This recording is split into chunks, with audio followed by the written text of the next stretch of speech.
Chapter 11. I'd been off for a week when I decided to go back to work. I had learned to control my new strength. After quite a bit of practice and a couple dozen broken eggs, I almost never broke a glass or crushed a doorknob. I woke early Monday morning and was sitting at my desk when my boss arrived. "Nickie, how are things?" he asked. "Good, I got everything taken care of. Ready to have me back, Mr. Willoughby?" "I am. I've missed you, and while I survived, it wasn't easy. I appreciate you more after having done without. Don't think it didn't occur to me that as hard as it was without you, it would be much worse while school is in session. I'll have to take some time during the school year, and then you can really appreciate me," I teased. "No, please. I'm not sure I would survive it." His tone was pleading before he broke into a laugh. "Maybe now is the time to approach you about that raise." I grinned. I'll see what I can do, you deserve one," he said. "Sir, I was teasing." "You may have been, but I think you deserve it." "I'll see what I can do," he said with a smile. "I would hate for someone to steal you away because I failed to recognize your value." "If you insist. I'm sure there's a backlog here. I'll be busy getting caught up and earning that raise." "I'll let you get to it. I'm certain I couldn't live without you long term." I just smiled and waited for my computer to finish booting as he walked into his office and closed the door. It took me most of the day to catch up on everything, but I soon had things in order and was back to my normal routine. When I arrived at the clinic Friday morning, I was far more comfortable than the week before. I had an idea of what to expect and what was expected of me. I parked my car on the street in front of the house again, but this time I bypassed the front door and went directly to the gate at the side of the house. I walked in the unlocked front door and headed into the kitchen to put my purse away, noticing Alexis's wasn't there. I was closing the cabinet door and started to leave when the door on the other side of the room opened. Turning, I saw Caden entering the room. There was a small parking area I hadn't known about through the door behind him. "Oh. You startled me." I held one hand against my chest and felt my heart beating fast.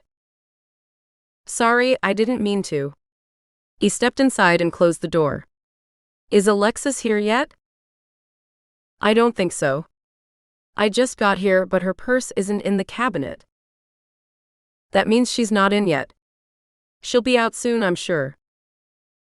"That's fine," I said. "Do we have anyone here this morning?" "You mean overnighters?" When I nodded, he continued, "Not that I know of. There was no one when I left last night, and the Lysandros probably would have called if someone had come in." "All right, I think I'll make a quick walkthrough, just to be sure."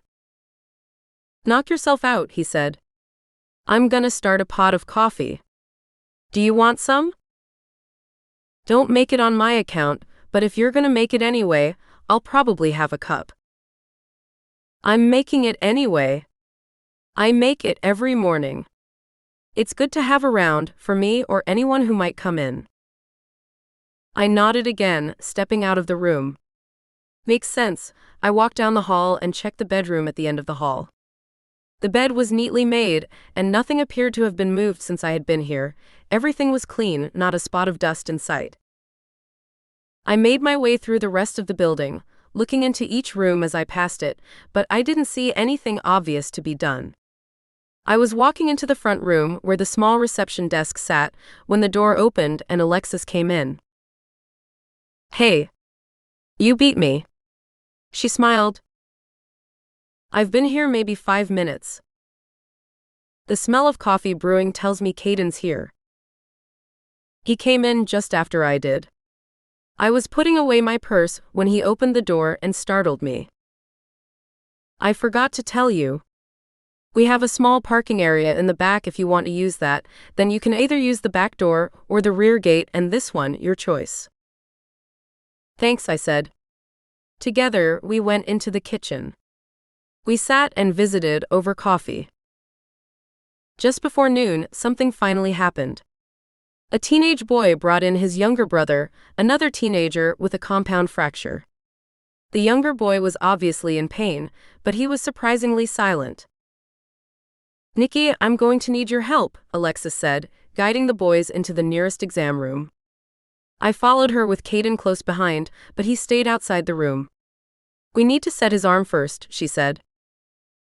"I don't know how, so tell me what you need and I'll do it." I moved closer. "The humerus is broken, it's not as bad as it could be. Only one bone to set rather than two," she said. "I need you to get behind Jason, wrap your arms around him, and pin his upper arm against his body. I'll pull and set the brake. Got it?" "I can do that." I turned to Jason. "I'm going to hold you and your arm still so we can get it back in place, okay?" I waited until he nodded, then I stepped behind him and carefully wrapped my arms around him. The tug of Alexis pulling made me want to close my eyes. Instead, I watched Jason's brother. He stood calmly on the far side of the room, watching me. Caden remained outside the room, not interfering but making sure no harm came to Alexis. I felt the pop and heard a snap as the bone popped into alignment. "You can let go now," Alexis said. "I need a basin of water and some gauze out of that cabinet there." She pointed her bloody gloved hand at a cabinet. Working together, we cleaned up the wound, making sure there were no bone chips left and that no blood vessels had been cut or nicked, but we didn't bandage it. "Put your hands on mine, close your eyes, and try to feel the energy, see if you can get a sense of what I'm doing. I'm going to call his wolf. It'll help stop the bleeding and at least mostly close the wound as well as start the bone healing," Alexis instructed me. I silently did as she had said. Standing close so I could reach and covered her hands with mine where she had them hovering above Jason's shoulders. I closed my eyes and opened a small window in my shield. I felt her power reach deep inside the boy and softly pet the wolf inside. She used the energy to coax the wolf to the surface. I opened my eyes again, and for a moment it seemed like the air around the boy shimmered, blurring him from our view for just a moment. When the shimmering blur faded, a gray wolf lay on the exam table in his place. "There," Alexis said, peeling off her bloody gloves before rubbing the top of his head. "We'll let you rest for a few minutes, and then we'll see if you can shift back on your own or if I need to help you." Alexis turned and motioned for me to follow, leaving the wolf and his brother alone. In the hallway, she pulled the door closed before asking, "Did you feel it?" "Yeah, it was surreal. Like you reached inside and petted the wolf and then convinced it to come to the surface." "Exactly. If the wolf resists for some reason, you can grab hold and drag it out. That's usually either reserved for punishment or emergencies, as it can be shocking and very painful." "All right," I said, paying attention. "Calling the human form is similar. The main difference is you're coaxing or pushing the wolf back inside instead of pulling it forward. So it all revolves around the wolf. You don't call a human form, you either call or push back the wolf." "Yes. That's why we call it restricting someone's wolf. Only it's not just the wolf, it's the same with any animal form. Once you learn to call one, you should be able to call any animal form you sense, be it wolf, bear, cougar, or whatever." "All right," I wasn't sure what to say. "I'm gonna go make a sandwich for once he shifts again.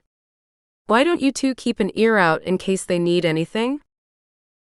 I turned back to Caden, who was still standing next to the door. "You have anything to add?" I asked. "Not really. I don't have any of the talents for healing. I'm here partly because I sense violence before it starts. As a talent, it's a good one for protecting our harmonia." "I can see how it would be," I said.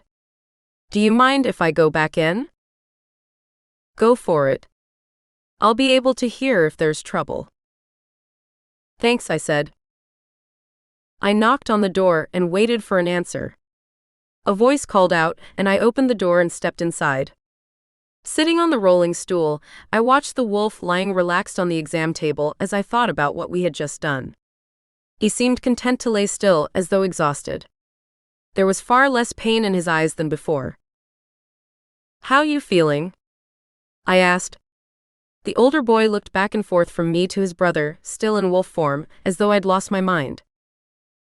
Jason opened his eyes and looked at me. I opened a small window in my shields so I could hear if he tried to respond. I can't talk. How does she expect me to answer? I heard him think. I can hear you just fine. You just have to think your answer at me and I'll hear it. That's handy for a doctor. I'm sure it would be useful, but I'm not a doctor. I'm just here to learn to call animal forms. I'm helping out where I can while I'm here. You didn't answer me. How are you feeling? Much better, but tired. I'm glad you're not hurting, not as much at least. Thank you for helping. You're welcome. I hate seeing people in pain, especially if something can be done. I fell silent, watching the two boys until Alexis returned. A soft knock sounded on the door, and I got up and opened it. Alexis came in carrying a sandwich on a plate. My nose said it was ham and cheese. Setting the plate on the counter, she turned to the wolf. Well then, she said. Are you feeling better? He lifted his head and nodded once. Good, do you think you can shift on your own? Again, he nodded. We waited while the shimmering blur returned, fading again after just a moment to reveal the blonde teenager he had started out as. He was still sitting on the exam table where he had begun, only now his clothes were shredded bits of cloth on the exam table under him. Alexis pulled a set of gray sweats out of the cabinet next to the sink and gave them to Jason. Here, we'll step out so you can get dressed. Once the door closed and we were in the hall, she turned to me. You're getting better. You didn't look away or blush when you realized he had shifted out of his clothes. I'm trying, sometimes are easier than others. It's only been 2 weeks since you learned all this. You've made a lot of progress. Thanks, sometimes I feel so lost. I can't tell my family or friends, and I feel like I'm drifting away from my closest friends. I'm sorry.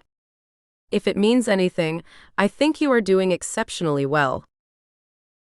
You are doing well for someone who has only known of us for 2 weeks, Caden put in. Thanks, it helps to know that.